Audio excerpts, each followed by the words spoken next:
2024 ಲೋಕಸಭಾ ಕ್ಷೇತ್ರದ ಅಖಾಡದಲ್ಲಿ ಈಗಾಗಲೇ ಒಂದು ಹಂತದ ಮತದಾನ ಆಗಿದೆ. ಎರಡನೇ ಹಂತದ ಮತದಾನದ ಪೈಕಿ ಧಾರವಾಡದಲ್ಲಿ ಮತದಾನ ಆಗಬೇಕಾಗಿದೆ.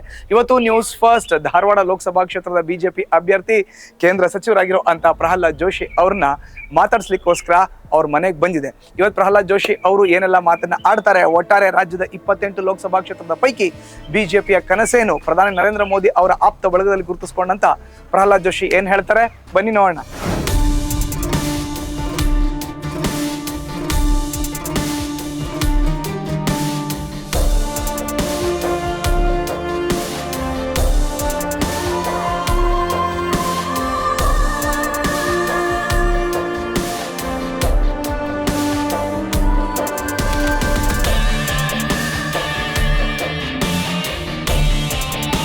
ಧಾರವಾಡ ಲೋಕಸಭಾ ಕ್ಷೇತ್ರದ ಅಖಾಡದಲ್ಲಿ ಬಿಜೆಪಿ ಅಭ್ಯರ್ಥಿ ಪ್ರಹ್ಲಾದ್ ಜೋಶಿ ಅವ್ರ ಜೊತೆ ಇದೀವಿ, ಮಾತಾಡಿಸ್ತೀನಿ ಅವ್ರನ್ನ. ಜೋಶಿ ಅವರ ನರೇಂದ್ರ ಮೋದಿ ಅವರ ಕ್ಯಾಬಿನೆಟ್ ನಲ್ಲಿ ನೀವು ಇದ್ರಿ, ಬಹಳ ಚೆನ್ನಾಗಿ ನೋಡ್ಕೋತಾರಂತೆ ಕ್ಯಾಬಿನೆಟ್ ನಲ್ಲಿ ಎಲ್ಲ ಸಚಿವರನ್ನು ಪ್ರಧಾನಮಂತ್ರಿಗಳು ಒಂದು ಪ್ರೊಫೆಷನಲಿ ಅಂದ್ರೆ ಒಬ್ಬ ಪ್ರೊಫೆಷನಲ್ ಹೇಗಿರಬೇಕು ಹಾಗಿದ್ದಾರೆ. ಅವರು ಕೆಲಸದಲ್ಲಿ ಬಹಳ ಕಟ್ಟುನಿಟ್ಟು, ಅದೇ ಸಂದರ್ಭದಲ್ಲಿ ವೈಯಕ್ತಿಕವಾಗಿ he takes care of everybody. ಬಹಳ ಆಶ್ಚರ್ಯಕ್ಕೆ ಆಗುವ ರೀತಿಯಲ್ಲಿ ಅವರೆಲ್ಲರನ್ನು ಗಮನಿಸ್ತಿರ್ತಾರೆ. ಗಮನಿಸೋದಂದ್ರೆ ಒಬ್ಬ ಅಣ್ಣನ ಸ್ಥಾನದಲ್ಲಿ, ತಂದೆ ಸ್ಥಾನದಲ್ಲಿ ನಿಂತು ಏನು ಗಮನಿಸ್ಬೇಕು ಅದನ್ನು ಗಮನಿಸ್ತಾರೆ. ನಮ್ಮ ವೈಯಕ್ತಿಕವಾಗಿ ನಮ್ಮ ಗ್ರೋತ್ ಬಗ್ಗೆ ಇರ್ಬೋದು, ಕನಿಷ್ಠ 1-2 ತಿಂಗಳಿಗೂ ಒಂದು ಸರ್ತಿ ಕ್ಯಾಬಿನೆಟ್ದಲ್ಲಿ ಅವರು ಮತ್ತು ಕೌನ್ಸಿಲ್ ಆಫ್ ಮಿನಿಸ್ಟರ್ ಮೀಟಿಂಗ್ದಲ್ಲಿ ಎಷ್ಟು ಜನ ಹೆಲ್ತ್ ಚೆಕಪ್ ಮಾಡಿಸಿದ್ದೀರಾ, thorough health checkup, that is to after 50+ ಇದ್ದವ್ರಿಗೆಲ್ಲರಿಗೂ ನೀವು ಚೆಕ್ ಮಾಡಿಸಿದಿರಾ ಇಲ್ವಾ, ಆನಂತರ ನಿಮ್ಮದು ಬಾಡಿ ಸ್ಕ್ಯಾನಿಂಗ್ ಮಾಡಿಸಿದಿರಾ ಇಲ್ವಾ. ಒಬ್ಬರು ನನ್ನ ಮೊನ್ನೆ ಒಬ್ಬರಿಗೆ ಘಟನೆ ಹೇಳಿದೆ, ಹೆಸರು ಹೇಳಿಲ್ಲ. ನಮ್ಮ ಕೌನ್ಸಿಲ್ ಆಫ್ ಮಿನಿಸ್ಟರ್ಸ್ ಮೀಟಿಂಗ್ ನಡೆದಾಗ ನಮ್ಮೊಬ್ಬರು ಮಂತ್ರಿಗಳು ಸ್ವೀಟ್ ತಿಂದ್ರು, ಗುಲಾಬ್ ಜಾಮೂನ್. ಎಲ್ಲಿಂದ ನೋಡ್ತಾರೋ ಏನೋ, ಮೀಟಿಂಗ್ ಪುನಃ ಸ್ನ್ಯಾಕ್ಸ್ ತೊಗೊಂಡು ಪುನಃ ಸೆಕೆಂಡ್ ಸೆಷನ್ ಮೀಟಿಂಗ್ ಶುರು ಆಗುವ ಹೊತ್ತಿಗೆ ಆ ಮಂತ್ರಿಗಳಿಗೆ ಹೇಳಿದರು, 1 ವಾರದ ಹಿಂದೆ ಶುಗರ್ ಭಾಳ ಜಾಸ್ತಿ ಆಗಿದೆ ಅಂತ ನೀವು ಹೇಳಿದ್ರಿ, ಇವತ್ತು ನೀವು ಅಲ್ಲಿ ನಿಂತು ಗುಲಾಬ್ ಜಾಮೂನ್ ತಿಂದ್ರಿ, ಇದು ಒಳ್ಳೇದಲ್ಲ ನಿಮ್ಮ ಆರೋಗ್ಯಕ್ಕೆ ಅಂತ ಕರೆದು ಹೇಳಿದರು. He takes lot of care. ಹಾಗೆ ಭಾಳ ಒಬ್ಬ ಸ್ನೇಹಜೀವಿ, ಅಷ್ಟೇ ಕಟ್ಟುನಿಟ್ಟು. ಹೇಗನ್ಸುತ್ತೆ ಸರ್, ಇವಾಗ ನೀವು ಒಂದ್ ಪದ ಹೇಳಿದ್ರಿ, ಅಣ್ಣನ ಸ್ಥಾನದಲ್ಲಿ, ತಂದೆ ಸ್ಥಾನದಲ್ಲಿ, ಸಾಮಾನ್ಯವಾಗಿ ಕಟ್ಟುನಿಟ್ಟಿನ ಕೆಲಸ ಅಷ್ಟೇ, ನನ್ನ ಡಿಸಿಪ್ಲಿನ್, ನನ್ನ ಕೆಲಸ ಆಗ್ಬೇಕು ಅಂತಾನೆ ಎಲ್ಲಾ ಬಾಸ್ಗಳು ಇರ್ತಾರೆ. ನಿಮ್ ಬಾಸ್ ನಿಮ್ಮ ಆರೋಗ್ಯದ ಬಗ್ಗೆ ಕೇರ್ ತಗೊಳ್ಳೋದು ಅಥವಾ ನಿಮ್ ಕ್ಯಾಬಿನೆಟ್ ಮಿನಿಸ್ಟರ್ಸ್ ಬಗ್ಗೆ ಕೇರ್ ತಗೊಳ್ಳೋದನ್ನ ಹತ್ರದಿಂದ ನೋಡಿದಾಗ ಅಲ್ಲ, ನಾನು ಅದನ್ನೇ ಹೇಳಿದೆ, ಅವರು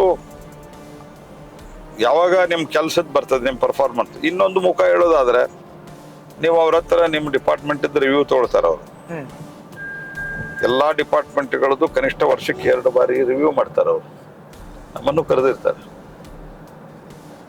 ನಿಮ್ಮ ಡಿಪಾರ್ಟ್ಮೆಂಟ್ ಅಲ್ಲಿ ಏನ್ ನಡೀತು, ಏನ್ ಆಗ್ತಾ ಇದೆ ಎಲ್ಲ ಅವ್ರಿಗೆ ಎಷ್ಟು ಮಾಹಿತಿ ಸಂಗ್ರಹಿಸಿರ್ತಾರೆ. You cannot go casual. ಹಾಗೆ ಏನೋ ಒಂದು ಸೆಕ್ರೆಟರಿನೂ ಇರ್ತಾರೆ, ಅವ್ರೇನೋ ಒಂದು ಪ್ರೆಸೆಂಟೇಶನ್ ಕೊಡ್ತಾರೆ, ನಾವು ಕೂತ್ ಬಂದ್ರಾಯ್ತು ಇಲ್ಲ. You should thoroughly, you should know that is what he expects. ನಾವು ಪ್ರತಿಯೊಂದು ಸಂಗತಿ ನಿಮ್ಮ ಡಿಪಾರ್ಟ್ಮೆಂಟದ್ದು ನಿಮಗೆ ಗೊತ್ತಿರಬೇಕು, ಅದಕ್ಕೆ ಮುಂದಿನ ಪ್ಲಾನ್ ಏನಂತ ಗೊತ್ತಿರಬೇಕು. ನಾನೊಂದು ಯಾವುದೋ ವಿಷಯ, ಒಂದು ಪ್ರಾಜೆಕ್ಟ್ ತೆಗೆದುಕೊಂಡು ಹೋಗಿದ್ದೆ, ಅದಕ್ಕೆ ಅಪ್ರೂವಲ್ಗೆ ಕ್ಯಾಬಿನೆಟ್ ನೋಟಿಗೆ ಎಲ್ಲ ಅಪ್ರೂವಲ್ ಆಗಿ ಕ್ಯಾಬಿನೆಟ್ಗೆ ಹೋದಾಗ ಅದರಲ್ಲಿ ನಾವು ಪ್ರಾಜೆಕ್ಟ್ ಎಂದು ಕಂಪ್ಲೀಟ್ ಮಾಡ್ತೀವಿ ಅಂತ ಮೆನ್ಷನ್ ಮಾಡಿರಲಿಲ್ಲ. ಪ್ರಧಾನ ಮಂತ್ರಿಗಳು ಅದನ್ನು ವಾಪಸ್ ಕಳಿಸಿದ್ರು. ನೀವು ಉದ್ಘಾಟನೆ ಡೇಟು ಕೊಡ್ಬೇಕು ನಾವು. We should give the inauguration date also. ಅಂದ್ರೆ 100% ಇರಬೇಕು. You should be very very thorough. Otherwise, ಅದು ಬಹಳ ಕಟ್ಟುನಿಟ್ಟಿರ್ತಾರೆ. ಅದೇ ಸಂದರ್ಭದಲ್ಲಿ ವೈಯಕ್ತಿಕ ವಿಷಯಗಳು ಬಂದಾಗ, ಯಾರ್ದೋ ಮನೆಯಲ್ಲಿ ಏನೋ ತೊಂದರೆ ಆಯ್ತು, ಮತ್ತೊಂದಾಯ್ತು, ತಕ್ಷಣ ಅವರು ಸ್ಪಂದಿಸ್ತಾರೆ. ಹ್ಯೂಮನ್ ಅಪ್ರೋಚ್ ಬಹಳ ಚೆನ್ನಾಗಿದೆ ಅವರು. ಈಗ ಕರ್ನಾಟಕದಲ್ಲಿ 2ನೇ ಹಂತದ ಮತದಾನ ನಡೀತಿದೆ ಸರ್, 14 ಕ್ಷೇತ್ರಗಳಿಗೆ. ತಾವು ಕೂಡ ಒಂದು ಕ್ಷೇತ್ರದ ಅಭ್ಯರ್ಥಿ. ಹೇಗೆ ಅನ್ಸುತ್ತಿದೆ ನಾನು ನೋಡಿದ್ರೆ 14 ಕ್ಷೇತ್ರದ ಜನ ಒಟ್ಟು 10 ವರ್ಷದಲ್ಲಿ ಆದಂತಹ ಅಭಿವೃದ್ಧಿ ಕೆಲಸಗಳು, ಕಾಂಗ್ರೆಸ್ಸಿನ ಎಡಬಿಡಂಗಿಯನ್ನು 10 ವರ್ಷಗಳ ಅಭಿವೃದ್ಧಿ ಕೆಲಸವನ್ನು ನೋಡಿದ್ದಾರೆ, ಕಾಂಗ್ರೆಸ್ಸಿನ ಎಡಬಿಡಂಗಿ ನೀತಿಯನ್ನು ನೋಡಿದ್ದಾರೆ. ರಾಹುಲ್ ಗಾಂಧಿಯನ್ನು ನೋಡಿದ್ದಾರೆ, ನರೇಂದ್ರ ಮೋದಿ ಅವರನ್ನು ನೋಡಿದ್ದಾರೆ. ಹಾಗಾಗಿ ಜನ ತೀರ್ಮಾನ ಮಾಡಿದ್ದಾರೆ, ಒಂದು ದೇಶದ ಹಿತದೃಷ್ಟಿಯಿಂದ ಮೋದಿ ಅವರನ್ನು ತರಬೇಕು. ಎರಡನೇದು, ಇಷ್ಟೆಲ್ಲ ಕೆಲಸಗಳಾಗಿದ್ದಾವೆ, ಪ್ರತಿ ಕ್ಷೇತ್ರದಲ್ಲಿ ಒಂದಿಲ್ಲ ಒಂದು ಪ್ರಮುಖ ಯೋಜನೆ ಆಗಿದೆ, ಜನಸ್ನೇಹ ಒಂದು ಸ್ಕೀಮ್ ಶುರುವಾಗಿದೆ, ಬಡವರ ಪರವಾಗಿರುವಂತಹ ಒಂದು ಪ್ರೋಗ್ರಾಮ್ ಶುರುವಾಗಿದೆ. ಹಾಗಾಗಿ ಜನಕ್ಕೆ ಸಹಜವಾಗಿ ಅನ್ನಿಸ್ತಾ ಇದೆ, ದೇಶದ ಒಟ್ಟಾರೆ ಹಿತದ ದೃಷ್ಟಿಯಿಂದ ಮೋದಿ ಅವರು ಮತ್ತೊಮ್ಮೆ ಬರಬೇಕು, ಅದಕ್ಕೆ ನಮ್ಮ ಎಂ ಪಿನ ವಾರಿಸಿ ಕಳಿಸ್ಬೇಕು. ಕೆಲಸ ಮಾಡಿದಂಥ ಎಂ ಪಿಗಳು ಅಂತೂ ಏನು ತೊಂದರೆನೇ ಇಲ್ಲ, ಕ್ವೈಟ್ ಕಾನ್ಫಿಡೆಂಟ್. ಈಗ ಕೆಲವೊಬ್ಬರಿಗೆ ಅನಿರೀಕ್ಷಿತವಾಗಿ ಟಿಕೆಟ್ ಸಿಕ್ಕಿರುವಂತ ಪ್ರಸಂಗಗಳು ಕೂಡ ನಡೆದಿದೆ ಸರ್. ಈ ಬಾರಿ ಅಖಾಡದಲ್ಲಿ ಕರ್ನಾಟಕದಿಂದ 3 ಜನ ಮಾಜಿ ಮುಖ್ಯಮಂತ್ರಿಗಳು ಚುನಾವಣೆ ಸ್ಪರ್ಧೆ ಮಾಡ್ತಾರೆ, ಅದ್ರ ಬಗ್ಗೆ ಏನ್ ಹೇಳ್ತಾರೆ? ಈ ರಾಜ್ಯ ರಾಜಕಾರಣದಲ್ಲಿ ಇದ್ದವ್ರಿಗೆ ಕೇಂದ್ರದಲ್ಲಿ ಇವತ್ತು ಅವಕಾಶವನ್ನು ಕೊಟ್ಟರೆ ಅಲ್ಲಿ ಕೇಂದ್ರದಲ್ಲಿ ಪರ್ಫಾರ್ಮ್ ಮಾಡ್ಬೋದು ಅನ್ನೋ ಕಾರಣಕ್ಕೆ ಇಲ್ಲಿ ಅನುಭವ ಆದಂಥವ್ರನ್ನ ಅಲ್ಲಿ ತಗೊಂಡಿದ್ದಾರೆ ಅಷ್ಟೇ. ಅದ್ರಾಗೇನು ಭಾಳ ಹೆಚ್ಚಿನ ಒಂದು ಇದಿಲ್ಲ, ಆದರೆ ಮಹತ್ವ ಇಲ್ಲ. ಆದರೆ ಮುಂದೆ ಲೋಕಸಭೆ ಸದಸ್ಯರಾಗಿ ಅವರು ಒಬ್ಬ ರಾಜ್ಯದ ಮಂತ್ರಿಯಾಗಿ ಮುಖ್ಯಮಂತ್ರಿಯಾಗಿ ಕೆಲಸ ಮಾಡಿದಂಥವ್ರು, ಅವರ ಅನುಭವವನ್ನು ನಾವು ಲೋಕಸಭೆಯಲ್ಲಿ ಪಡಿಬೋದು ಅನ್ನುವಂಥ ಒಂದು ವಿಚಾರ ಅಷ್ಟೇ. ಇತ್ತೀಚೆಗೆ ತಮ್ಮ ಕ್ಷೇತ್ರ ಧಾರವಾಡದ ಹುಬ್ಬಳ್ಳಿಯಲ್ಲಿ ನಡೆದಂತ ನೇಹಾ ಹತ್ಯೆ ಪ್ರಕರಣ ಏನ್ ಇದೆ ಅದನ್ನ ಬಿಜೆಪಿ ಅವರು ಅಸ್ತ್ರ ಮಾಡ್ಕೊಂಡ್ ಬಿಟ್ಟಿದ್ದಾರೆ ಅಂತ ಕಾಂಗ್ರೆಸ್ ಅವರು ಬೊಬ್ಬೆ ಹೊಡಿತಿದ್ದಾರೆ ಸರ್ ಪ್ರಚಾರದ ಅಖಾಡದಲ್ಲಿ. ಕಾಂಗ್ರೆಸ್ದವರು ನಮ್ಗಿಂತ ಜಾಸ್ತಿ ನೇಹಾದ್ದು ಮಾತನಾಡ್ತವ್ರು ಕಾಂಗ್ರೆಸ್. ನೇಹಾ ಪ್ರಕರಣವನ್ನು ನೀವು ನಿರ್ವಹಿಸಿದ್ದು ಹೇಗೆ? ರಾಮೇಶ್ವರ ಕೆಫೆ ಬಾಂಬ್ ಬ್ಲಾಸ್ಟ್ ನೀವು ನಿರ್ವಹಿಸಿದ್ದು ಹೇಗೆ? ನಿಮ್ಮ ನಡವಳಿಕೆಯ ಬಗ್ಗೆ ಜನರಿಗೆ ಡೌಟ್ ಬರ್ತಾ ಇದೆ. ನಮ್ ತಪ್ಪಲ್ಲ. ನೇಹಾನ್ ಪ್ರಕರಣಕ್ಕೂ ಭಾರತೀಯ ಜನತಾ ಪಾರ್ಟಿ ಉಪಯೋಗ ಮಾಡ್ತಾ ಇದೆ ಅನ್ನೋದಕ್ಕೆ ಅರ್ಥ ಏನಿದೆ? ಅಲ್ಲ, ನಾನು ಅದಕ್ಕೋಸ್ಕರ ಒಂದು ಆಡ್ ಮಾಡ್ಬಿಡ್ತೀನಿ ಸರ್. ಕಾಂಗ್ರೆಸ್ನ ಕಾರ್ಪೊರೇಟರ್ ಮಗಳು ಆಕೆ, ಕಾಂಗ್ರೆಸ್ ಅವರೇ ಫಸ್ಟ್ ಕಾಂಗ್ರೆಸ್ ಕಾರ್ಪೊರೇಟರ್ ಮಗಳು, ಕಾಂಗ್ರೆಸ್ ಕಾರ್ಯಕರ್ತ ಹುಡುಗ, ಅವ್ರ ತಂದೆ. ಮತ್ತು ಅವ್ರು ಹೇಳಿದ್ದು ಬಹಳ ಗಂಭೀರ ಆರೋಪ. ಮೊದ್ಲಿದ್ದು ಅವ್ರು ನನ್ಗೆ ಹೇಳಿದ್ದು, ಎಲ್ಲ ನಿಮ್ಮ ಟಿವಿ ಸಹಿತ ಎಲ್ಲ ಟಿವಿಯಲ್ಲಿ ಬಂದಿದೆ, ಜೋಶಿ ಅವರೇ ನ್ಯಾಯ ಸಿಕ್ಕರೆ ನಿಮ್ಮಿಂದನೇ ಅಂತ ಹೇಳಿದ್ದಾರೆ. ಸಾಕಷ್ಟು ಅದು ಬಹಳ ದೊಡ್ಡ ಪ್ರಮಾಣದಲ್ಲಿ ವೈರಲ್ ಆದ ನಂತರ ಇವರಿಗೆ ಎಲ್ಲ ಬಹಳ ಒಂದು ಆಕ್ರೋಶ ಶುರುವಾಗಿತ್ತು ಕಾಂಗ್ರೆಸ್ದವ್ರಿಗೆ. ಎರಡನೇದ್ದು ಅವ್ರು ಹೇಳಿದ್ದು, ನನ್ನ ಮಗಳಿಗೆ ಮತಾಂತರ ಆಗಕ್ಕೆ ಒತ್ತಾಯ ಮಾಡಿದ್ರು ಅಂತ. ಓಕೆ, ಅವ್ರ ಸ್ಟೇಟ್ಮೆಂಟ್ ಇದೆ. ಹೌದು. ಅದಕ್ಕೆ ಅವಳು ಲಿಂಗ ಪೂಜೆ ಮಾಡಲಾರದೆ ಅವಳು ನೀರು ಸಹಿತ ಕುಡಿತಿರ್ಲಿಲ್ಲ. ಹಾಗಾಗಿ ಅವಳು ಮತಾಂತರ ಆಗೋ ಪ್ರಶ್ನೆನೇ ಇರಲಿಲ್ಲ. ಅದಕ್ಕೆ ಅವಳನ್ನ ಕೊಲೆ ಮಾಡಿದ್ರು. Is it not A serious matter? Of course. ಸ್ವಲ್ಪ ಸೆನ್ಸಿಟಿವ್ನೆಸ್ ಇರ್ಬೇಕಲ್ಲ ರಾಜಕಾರಣದಲ್ಲಿ ಇರೋರಿಗೆ, ಅದರಲ್ಲೂ ಅಧಿಕಾರದಲ್ಲಿ ಇರೋರಿಗಂತೂ ಬಹಳ ಸೆನ್ಸಿಟಿವ್ನೆಸ್ ಇರಬೇಕು. ಜನ ನಮ್ಮ ಬಗ್ಗೆ ಏನು ಭಾವಿಸ್ತಾರೆ, ಅವ್ರ ಕಷ್ಟ ಏನೋ, ಅವ್ರದ್ದು ಇದೇನು ತಿಳ್ಕೊಬೇಕಲ್ಲ. ಒಂದು ಮಗು ಸತ್ತೋಗಿದೆ ರೀ, ಇಷ್ಟು ಬೇಜವಾಬ್ದಾರಿಯಿಂದ ನಡ್ಕೊಳ್ಳೋದು ಕಾಂಗ್ರೆಸ್ ಪಾರ್ಟಿ, ನೀವು ಸರ್ಕಾರ ಇದು ನಡ್ಕೊಂಡದ್ದಕ್ಕೆ ಬಿಜೆಪಿ ಏನ್ ಮಾಡಿಲ್ಲ. ನಿಮ್ಗೆ ನಾ ಇವತ್ತು ಹೇಳ್ತಾ ಇದ್ದೇನೆ, ನಾವಲ್ಲೇ ಹೋದ್ವಿ, ಭೇಟಿ ಮಾಡಿದ್ವಿ, ಎಲ್ಲ ಮಾಡಿದ್ದು ಬಿಟ್ರೆ ಉಳಿದದ್ದು ಎಲ್ಲವನ್ನು ಜನ ಮಾಡಿದ್ದಾರೆ.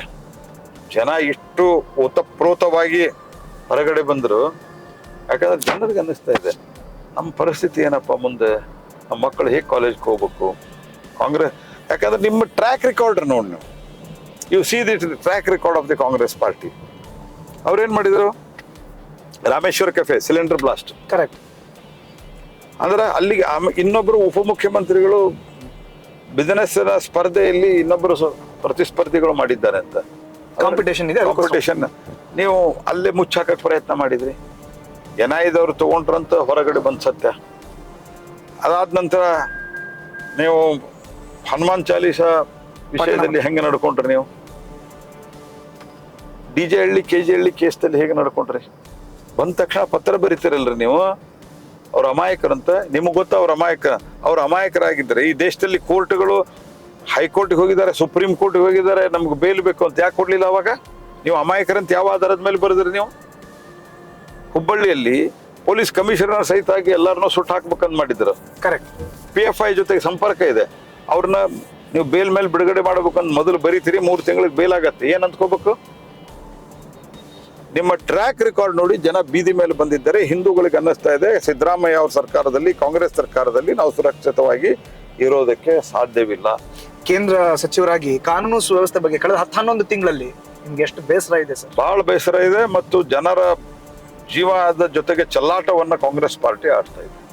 ಈ ಉಡಾಫೆ ಮತ್ತು ಅಪೀಸ್ಮೆಂಟ್ ಏನಿದೆ ಅಲ್ಲ, ಇದರ ವಿರುದ್ಧ ಜನ ಎದ್ದಿದ್ದಾರೆ. ಮತ್ತು ಇಂಥ ಒಂದು ಭೀಕರ ಕೊಲೆ ಆದಾಗ ನಾವು ನಮ್ಮ ಪಕ್ಷದ ಪ್ರಮುಖರು ಬಂದಾಗ ಅಲ್ಲಿ ಭೇಟಿ ಕೊಟ್ಟಿದ್ದಾರೆ. ಏನ್ ತಪ್ಪಿದೆ? ಕರೆಕ್ಟ್. ನಾವು ಸಿದ್ದರಾಮಯ್ಯ ಅವ್ರಿಗೆ ಹೋಗ್ಬೇಡ ಅಂತ ಹೇಳಿದ್ವಾ? ಡಿ ಕೆ ಶಿವಕುಮಾರ್ ಹೋಗ್ಬೇಡ ಅಂತ ಹೇಳಿದ್ವಾ? ಎಲ್ಲಿ ಬೇಕಾದಲ್ಲಿ ಸ್ಪೆಷಲ್ ಫ್ಲೈಟ್ ತಗೊಂಡು ಹೋಗ್ತಾರೆ. ತಕ್ಷಣ ಬಂದು ಏನಪ್ಪ ನಮ್ಮ ಕಾರ್ಪೊರೇಟರ್ ಇದ್ದಾರೆ, ಮಾತಾಡ್ಕೊಂಡು ಹೋಗ್ಬೇಕು ಅಂತ ನೀವು ಮಾತಾಡಿ ಮಾಡಿದ್ರಿ. ಇದೆಲ್ಲ ಈ ಸಮಸ್ಯೆ ಆಗ್ತೈತಾ? ಕನಿಷ್ಠ ಸೌಜನ್ಯಕ್ಕೆ ಸಾಂತ್ವನ ಕೂಡ ಏನು ಹೇಳಿಲ್ಲ. ಮುಖ್ಯಮಂತ್ರಿ ಫೋನ್ ಮಾಡಿಲ್ರಿ. ನಾನು ಒಬ್ಬ ಕೇಂದ್ರದ ಮಂತ್ರಿ. ಆ ಲೆಕ್ಕಕ್ಕೆ ಆಯಾ ರಾಜ್ಯದಲ್ಲಿ ಮುಖ್ಯಮಂತ್ರಿಗೆ ಎಷ್ಟು ಸ್ಥಾನ ಇರ್ತದೆ, ಕೇಂದ್ರದಲ್ಲಿ ಅದೇ ಒಂದು ಆರ್ಡರ್ ಆಫ್ ಪ್ರೆಸಿಡೆಂಟ್ದಲ್ಲಿ ಕೇಂದ್ರ ಮಂತ್ರಿಗೆ ಸ್ಥಾನ ಇರ್ತದೆ. ನಮ್ಮ ಕ್ಷೇತ್ರದಲ್ಲಿ ಇರ್ಬೋದು, ನಮ್ಮ ರಾಜ್ಯದಲ್ಲಿ ಇರ್ಬೋದು, ಯಾವುದಾದ್ರೂ ಈ ದುರ್ಘಟನೆ ಆದರೆ ನಾನು ತಕ್ಷಣ ಡೆಲ್ಲಿಯಲ್ಲಿ ಇರಲಿ, ಎಲ್ಲೆಲ್ಲ ಇರಲಿ, ನಾನು ಫೋನ್ ಮಾಡ್ತೀನಿ. ನೀವು ಯಾಕೆ ಮಾಡಲಿ? ಅದು ನಿಮ್ಮ ಪಕ್ಷದ ಕಾರ್ಯಕರ್ತ. ಹಾಗಾಗಿ ಜನರಿಗೆ ನಿಮ್ಮ ವರ್ತನೆಯಿಂದ ಜನರೇ ಬೇಸತ್ತಿದ್ದಾರೆ.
ಸನ್ಮಾನ್ಯ ನಾಗರಾಜ್ ಚಡ್ಡಿ ಅವರಿಗೆ, ಎಲ್ಲ ಕಾರ್ಯಕರ್ತ ಮಿತ್ರರು, ಸಂಗಮೇಶ್ವರ ಗ್ರಾಮದ ಮತ್ತು ಸುತ್ತಮುತ್ತಲಿನಿಂದ ಬಂದಿರತಕ್ಕಂಥ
ಸನ್ಮಾನ್ಯ ಪ್ರಹ್ಲಾದ್ ಜೋಶಿ ಅವರು ಬಂದಿದ್ದಾರೆ ನಮ್ಮ ಗ್ರಾಮಕ್ಕೆ. ಅವರಿಗೆ ನಮ್ಮ ಗ್ರಾಮದ ಎಲ್ಲ ಗುರಿಯರ ಪರವಾಗಿ, ತಮ್ಮೆಲ್ಲರ ಪರವಾಗಿ ವೈಯಕ್ತಿಕವಾಗಿ ಮೊದಲನೇದಾಗಿ ಸ್ವಾಗತ ಬಯಸ್ತೇನೆ.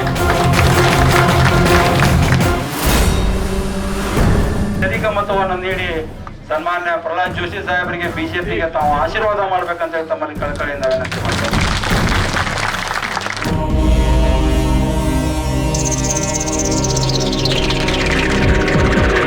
ಎಲ್ಲ ಆತ್ಮೀಯ ಸಂಗಮೇಶ್ವರದ ನಾಗರಿಕರೇ, ಗ್ರಾಮಸ್ಥರೇ, ಸಹೋದರಿಯರು, ಕೆಟ್ಟ ಬಿಸಿಲಾಗಿ ದೊಡ್ಡ ಸಂಖ್ಯೆಯಲ್ಲಿ ಸೇರಿದೆ. ಇನ್ನೂ ದೊಡ್ಡ ಉಪಕಾರ ಮಾಡಿದ್ರೆ ರಾಜ್ಯದಾಗ 50 ವರ್ಷ, ದೇಶದಾಗ 60 ವರ್ಷ ಇವರ ಕಾಂಗ್ರೆಸ್ ಅವ್ರಿಗೆ. ಅವಾಗ ಯಾಕೆ ಏನೂ ಕೊಡಲಿಲ್ಲ? ಈಗ ನಾವು ಬಂದ್ರೆ ಹಂಗೆ ಮಾಡ್ತೀವಿ, ಹಿಂಗೆ ಮಾಡ್ತೀವಿ, ಆಕಾಶದಾಗಿ ಚಂದ್ರ ಕೊಡ್ತೀವಿ. 273 ಸೀಟ್ ಬರುತ್ತೆ. ನಿಂತಾರೆ ಎಷ್ಟು? 230 ನೀ ಬೇಕಾದ ಹೇಳುದು ನೋಡಿ ನೀ ಯಾವ ಲೆಕ್ಕಾಗ ಅಂತ ಹೇಳಿ ನಾವಿಲ್ಲಿ ಕೊಡ್ತೀವಿ ನಾವಿಲ್ಲಿ ಕೊಡ್ತೀವಿ ಕೊಟ್ಟದಕ್ಕೆ ಕಸ್ಕೊಂಡಿರಿನ ಬಾಂಡ್ ಪೇಪರ್ ಎಷ್ಟಾಗೈತಿ 10 ರೂಪಾಯಿ 100 ಎಷ್ಟಾಗೈತಿ 100 ರಿಜಿಸ್ಟ್ರೇಷನ್ ಚಾರ್ಜ್ ಸಬ್ ರಿಜಿಸ್ಟರ್ ಒಳಗೆ ನೋಂದಾವಣಿ ಶುಲ್ಕ ಎಷ್ಟು ಮಾಡ್ಯಾರ 3 ಪಟ್ಟು ಜಾಸ್ತಿ ಮಾಡ್ಯಾರ ಸ್ಪ್ರಿಂಕ್ಲರ್ ಪೈಪ್ ಎಷ್ಟು ಮಾಡ್ಯಾರ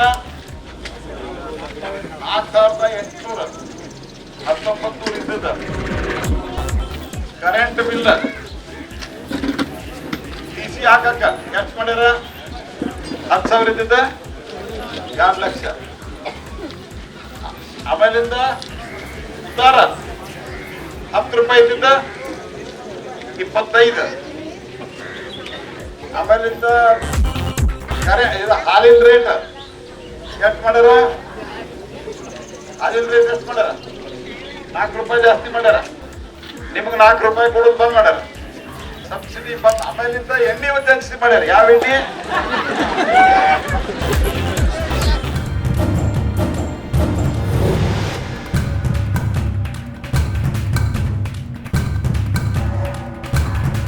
ನರೇಂದ್ರ ಮೋದಿಗೆ ಸನ್ಮಾನ್ಯ ಪ್ರಹ್ಲಾದ್ ಜೋಶಿ ಸರ್ಗೆ ರಂಗ ಚಪ್ಪಿ ಸರ್ಗೆ बोलो भारत माता की जय बोलो भारत माता की जय ನಾನು DC ಕಾಲೋನಿ ಮಾತಾಡಿದ್ದೀನಿ ಅಧಿಕಾರಿಗಳು ಬಂದು ಹೋಗ್ಯಾರ ಇನ್ನೊಂದು ಸಮಸ್ಯೆ ನೋಡೈತೆ ನೀವು ರಿಸ್ಟ್ರಿಕ್ಷನ್ 2-3 ದಿವಸಕ್ಕೆ ನಮ್ಮ ಕಡೆ ಬರ್ರಿ ನಾನು DC ಅವ್ರ ಕಳಿಸಿ ಅದನ್ನು ಸಾಲ್ವ್ ಮಾಡ್ತೀವಿ ನಾನೆಲ್ಲ ಮಾಡ್ಬೋದು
ಅವರನ್ನ ವಿಜಯಶಾಲಿಗಳನ್ನಾಗಿ ಮಾಡುತ್ತೀರೆಂದು ನಮ್ರ ವಿನಂತಿ. ಇದು ಭಾರತೀಯ ಜನತಾ ಪಕ್ಷದ ಚುನಾವಣೆಯ ಪ್ರಚಾರ.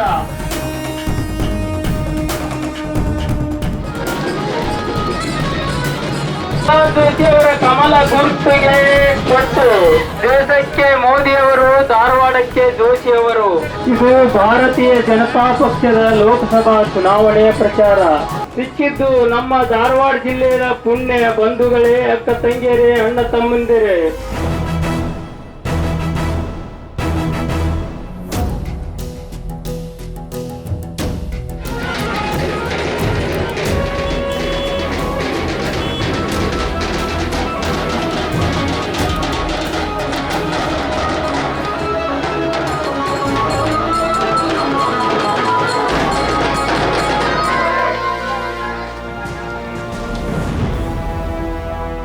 ಬಹಳ ಸರಳ ಸಜ್ಜನ ರಾಜಕಾರಣಿಗಳು, ಬಡವರ ಬಗ್ಗೆ ಕಳಕಳಿ ಉಳ್ಳವರು, ಹಳ್ಳಿಗಳ ಜನರ ಮೇಲೆ, ರೈತರ ಮೇಲೆ ಪ್ರೀತಿ ಉಳ್ಳವರು.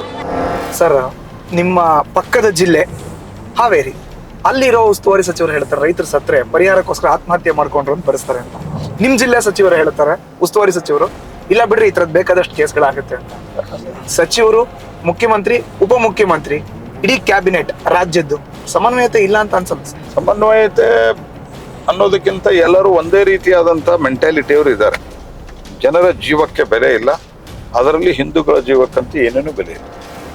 ಆಸ್ತಿ ಅವರು ಈ ಥರದ ಘಟನೆಗಳಾಗ್ತಾ ಇರ್ತವೆ ಅಂತ ಲಾಡ್ ಅವ್ರು ಹೇಳಿದ್ದು ಎಷ್ಟು ಇನ್ಸೆನ್ಸಿಟಿವ್ನೆಸ್ ಅದು. ವೋಟ್ ಬ್ಯಾಂಕ್ ಸಂಬಂಧ ಇದನ್ನೆಲ್ಲ ಮಾಡ್ತಾರೆ. They do it purely for the vote bank. ನಾವು ಹೀಗೆ ಮಾಡಿದರೆ ಮುಸಲ್ಮಾನರು ನಮಗೆ ವೋಟ್ ಹಾಕ್ತಾರೆ ಅಂತ. ಮತದಾನ ಆಗಕ್ಕೂ ಮುಂಚೆ 2 ಕ್ಷೇತ್ರದಲ್ಲಿ ಬಿಜೆಪಿ ಗೆಲುವು ಸರ್. ಈ ದೇಶದಲ್ಲಿ ವಾತಾವರಣ ಬಹಳ ಉತ್ತಮವಾಗಿದೆ. ಈ 2ರ ಜೊತೆಗೆ ನಾವು ಕನಿಷ್ಠ ಇನ್ನ NDA ಸಚ್ 400 ಸೀಟ್ಗಳನ್ನ ನಾವು ಗೆಲ್ತೀವಿ. ಅದೇ 400ಕ್ಕೂ ಹೆಚ್ಚು ಅಂತ ಹೇಳಿದ್ದಾರೆ ಪ್ರಧಾನಿ. ಹೌದು ಸರ್, ಮತ್ತೊಂದ್ ಕಡೆ ದೊಡ್ಡ ಪ್ರಮಾಣದಲ್ಲಿ ಸದ್ ಮಾಡ್ತಿರುವಂತ ಪ್ರಜ್ವಲ್ ರೇವಣ್ಣರ ಪ್ರಕರಣ ಸರ್. ಅವರು ನೋಡಿ, ರಾಜ್ಯ ಕಾಂಗ್ರೆಸ್ ಪಾರ್ಟಿ ಇದು ಅಪೋಸಿಷನ್ ಪಾರ್ಟಿ ಒಬ್ಬ MP ಸಂಬಂಧಿಸಿದಂತ ಕೇಸ್ ಇರೋದ್ರಿಂದ ಅವರು CBI ಕೊಡೋದು ಬಿಟ್ಟದ್ದು ಅವ್ರ ನಿರ್ಣಯ. ಬಟ್ ಏನ್ ತನಿಖೆ ಮಾಡ್ತಾರೆ ಕಟ್ಟುನಿಟ್ಟಾಗಿ ಮಾಡಿ. ಇನ್ನೊಂದ್ಸರ್ತಿ ಇನ್ನೊಬ್ರು ಇದನ್ನ ಮಾಡಬಾರ್ದು, ಆ ರೀತಿಯಾದಂತ ಶಿಕ್ಷೆ ಆಗ್ಬೋದು. ನಿಮ್ಮ ಪಕ್ಕದ ಜಿಲ್ಲೆಗೆ DCM ಬರ್ತಾರೆ, ನೇರವಾಗಿ ಹೇಳ್ತಾರೆ JDS ಕುಮಾರಸ್ವಾಮಿ ಕೊಡೋ ಸ್ಟೇಟ್ಮೆಂಟ್ ನಮ್ಮ ಮುಖ್ಯ ಅಲ್ಲ, ಬಿಜೆಪಿ ಅವರು ಹೇಳಿ ಇದಕ್ಕೆ ಸ್ಟೇಟ್ಮೆಂಟ್ಗೆ ಉತ್ತರ. ನಾನು ಕಾಂಗ್ರೆಸ್ ಪಾರ್ಟಿ ಕೇಳಲಿಕ್ಕೆ ಬಯಸ್ತೇನೆ, ಈ ವಿಡಿಯೋಗಳು ಇದು ಯಾವಾಗಿಂದ ಒಂದು ಮೊದಲು ಪತ್ತೆ ಹಚ್ಚ್ರಿ. 5 ವರ್ಷದಿಂದ ವಿಡಿಯೋ ಇಲ್ವಾ ಅದರಲ್ಲಿ? 5 ವರ್ಷದಿಂದ ನೀವ್ ಯಾಕೆ ಅವ್ರಿಗೆ ಮುಖ್ಯಮಂತ್ರಿ ಮಾಡಿ? ನಾವೇನೋ ಒಂದು 3 ಸೀಟ್ ಕೊಟ್ಟಿದ್ವಪ್ಪ, ನೀವ್ ಯಾಕೆ ಅವರಿಗೆ ಮುಖ್ಯಮಂತ್ರಿ ಮಾಡಿದ್ರಿ? ಈ ಹುಡುಗನ ಯಾರ ಮೇಲೆ ಆರೋಪ ಇದೆ ಅವರ ತಂದೆಯನ್ನ ನೀವು PWD ಮಂತ್ರಿ ಮಾಡಿದ್ರಿ. ಈ ಹುಡುಗನನ್ನ MP ಮಾಡಿದ್ದೆ ನೀವು, ನಾವು ಮಾಡಿದ್ವಾ? ಈಗೇನು MP ಇದಾನ ಆತ, ಅದು ನಿಮ್ ಟರ್ಮ್, ಅದು ನಿಮ್ದದು.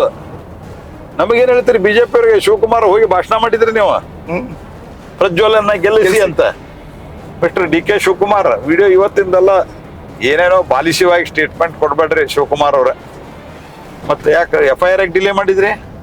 ಸಿದ್ದರಾಮಯ್ಯ ಅವ್ರು ಕೇಳ್ರಿ, DK ಶಿವಕುಮಾರ್ ಅವ್ರು FIR ಆಗಿ ಡಿಲೇ ಮಾಡಿದಾರೆ ಅಂತ ಸ್ವಲ್ಪ ಹೇಳಂತ ಹೇಳ್ರಿ. Siddaramaiah owes a reply to this state. ಜನರಕ್ಕೆ ಉತ್ತರ ಕೊಡ್ಬೇಕು ನೀವು. ಮತ್ತು ನಮಗೆ ಹೇಳ್ತಾರೆ ನಮ್ಮ ಜೊತೆಗಿದ್ದಾರ, ನಿಮ್ಮ ಜೊತೆಗಿದ್ದಾಗಿಂದ ವಿಡಿಯೋ ಇದೆಯಲ್ಲ, ಅವಾಗ ನೀವ್ ಯಾಕೆ ಮಾಡಿದ್ರಿ? ಅದಕ್ಕಿಂತ 5 ವರ್ಷ ಮೊದಲು ನಿಮ್ ಸರ್ಕಾರ ಇತ್ತು, ನಿಮ್ ಕಡೆ ಇಂಟೆಲಿಜೆನ್ಸ್ ರಿಪೋರ್ಟ್ ಇರಲಿಲ್ವಾ? ಇವತ್ತು ಇಂಟೆಲಿಜೆನ್ಸ್ ರಿಪೋರ್ಟ್ ಅಂತ ಮಾತಾಡ್ತಿರಲ್ರಿ. ನಾಚಿಕೆ ಮಾನ ಮರ್ಯಾದೆ ಇದೆಯಾ ನಿಮ್ಗೆ? ಅವ್ರು ಮಾಡಿದ್ದಾರೆ ಅಂತ ಅನ್ನುವಂಥದ್ದು ಸಿದ್ಧಗೊಂಡ್ರೆ ಯಾವ ಮುಲಾಜಿಲ್ದನೂ ಕ್ರಮ ಕೈಗೊಳ್ಬೇಕು. ನಾನು ಈಗ ನಿಮ್ಮ ಇಂಟರ್ವ್ಯೂದಲ್ಲೇ ಹೇಳಿದೆ, ಸಾರ್ವಜನಿಕ ಬದುಕಿನಲ್ಲಿದ್ದಂಥ ನಾವು ಅತ್ಯಂತ ಸ್ವಚ್ಛವಾಗಿರ್ಬೇಕು. ಇದನ್ನು ಬಹಳ ವಿಶ್ವಾಸದಿಂದ ಹೇಳ್ತಾ ಇದ್ದೇನೆ. ಯಾಕಂದ್ರೆ ನಮ್ಮನ್ನ ಜನ ಇವರು ನಮ್ಮ ನಾಯಕರು ಅಂತ ನೋಡ್ತಾರೆ. ನಾವು ಈ ರೀತಿ ಚಿಲ್ಲರೆ ಪಲ್ಲರೆ ಕೆಲಸ ಮಾಡಿದ್ರೆ ಜನ ಯಾರನ್ನ ನಂಬಬೇಕು? Correct sir, correct. ಇದರಲ್ಲಿ ನಾವು ಅತ್ಯಂತ ಕಟ್ಟುನಿಟ್ಟಾಗಿರ್ಬೇಕು. ನಾವು ಜನರಿಗೆ, ನಮ್ಮನ್ನ ನೋಡ್ತಾರೆ ಜನ, ನಮ್ಮಂತೆ ಮುಂದಿನ ಪೀಳಿಗೆ ಬೆಳೀತದೆ. ನಮ್ಮನ್ನ ನೋಡಿ ನಾವು ನಾಯಕರಾಗ್ಬೇಕಂತ ಅಂದ್ಕೊಳ್ತಾರೆ. ಯಾರು ರಾಜಕಾರಣಕ್ಕೆ ಬರ್ತಾರೆ? ಇಂಥದ್ದಾದ್ರೆ ರಾಜಕೀಯ ವ್ಯಕ್ತಿಗಳ ಮನೆಗೆ ಯಾರೋ ಹೆಣ್ಮಕ್ಳು ಹೋಗಲ್ಲ ನಾಳೆ. This is too much. I am pained. ನನಗೆ ಬಹಳ ನೋವಾಗಿದೆ ಈ ಘಟನೆ ನೋಡಿದ ನಂತರ. ಅವ್ರೇನು ಹೇಳ್ತಾರೆ, ನೀವು ರಾಜಕೀಯವಾಗಿ ಉಪಯೋಗ ಮಾಡೋಕೆ ಪ್ರಯತ್ನ ಮಾಡ್ತಾ ಇದ್ದಾರೆ. ಇದನ್ನ ಗಂಭೀರವಾಗಿ ತೆಗೆದುಕೊಟ್ರಿ. ಈ ಪ್ರಕರಣ ರಾಜಕೀಯಕ್ಕೆ ಉಪಯೋಗ ಮಾಡಬೇಡ್ರಿ. It's A very serious matter. Sir, ನನಗೊಂದು ಕುತೂಹಲ ಇದೆ. ಈಗ ಕಳೆದ 5 ವರ್ಷದ ಹಿಂದೆ ಅವರೇ ಪ್ರಜ್ವಲ್ ರೇವಣ್ಣರ ಪರ ನಿಂತು ಮತವನ್ನ ಕೇಳಿದ್ರು. ಈಗ NDA ಅಭ್ಯರ್ಥಿಯಾಗಿ ಅವ್ರು ಕಣಕ್ಕಿಳಿದಿದ್ದಾರೆ. ಈಗ ಒಂದ್ ವೇಳೆ ಅವ್ರು ಎಲೆಕ್ಟ್ ಆದ್ರು, ಹೇಗಿರುತ್ತೆ ಸರ್ ಕ್ರಮ? ಈಗ ಪ್ರಜ್ವಲ್ ರೇವಣ್ಣರೇ ಆಯ್ಕೆಯಾಗಿ ಬಂದ್ರು ಹಾಸನ್ನಿಂದ, ಹೇಗೆ? ಆಯ್ಕೆ ಆಗೋದಕ್ಕೂ ಒಂದ್ಸರ್ತಿ ಅವರಿಗೆ ಅವರ ಮೇಲೆ ಆರೋಪ ಸಿದ್ದಾಗಿ ಅವ್ರೇನಾದ್ರು 2 ವರ್ಷ ಶಿಕ್ಷೆ ಆಗಿದ್ರೆ ಅವ್ರ MP ಸೀಟು ಹೋಗತ್ತೆ ಅಷ್ಟೇ. ಸರ್, 3 ಜನದ ಬಗ್ಗೆ ಕೇಳಬೇಕು ಸರ್, ಒಂದೊಂದು ವರ್ಡ್ ಅಲ್ಲಿ ಹೇಳೋದಾದ್ರೆ. ಪ್ರಧಾನಿ ನರೇಂದ್ರ ಮೋದಿ, ನನ್ನ ಪ್ರಕಾರ ಅವರೊಬ್ಬ ಪರ್ಫೆಕ್ಷನಿಸ್ಟ್. HD ದೇವೇಗೌಡರು ಸರ್, ಒಬ್ಬ ಶ್ರಮಜೀವಿ. BS ಯಡಿಯೂರಪ್ಪ, ಅತ್ಯಂತ ಶ್ರಮಜೀವಿ. Thank you sir. I wish you all the best of luck. ಇದು ಒಟ್ಟಾರೆ ಪ್ರಹ್ಲಾದ್ ಜೋಶಿ ಅವರ ಮಾತು. ಅವರು ಎಷ್ಟು ಕ್ಷೇತ್ರದಲ್ಲಿ ಕಂಟೆಸ್ಟ್ ಮಾಡಿದ್ದಾರೆ ಅನ್ನೋದನ್ನ ನೋಡಿ ದೇಶದ ಅಭಿವೃದ್ಧಿಗೆ ಮೋದಿಗೆ ಮತ ಕೊಡಿ ಅನ್ನೋ ಒಂದು ಮಾತುಗಳನ್ನ ಹೇಳಿದ್ದಾರೆ. ಕ್ಯಾಮ್ರಾ ಪರ್ಸನ್ ಮಧು ಜೊತೆ ಮಧುಸೂದನ್, ನ್ಯೂಸ್ ಫಸ್ಟ್ ಕನ್ನಡ, ಧಾರವಾಡ.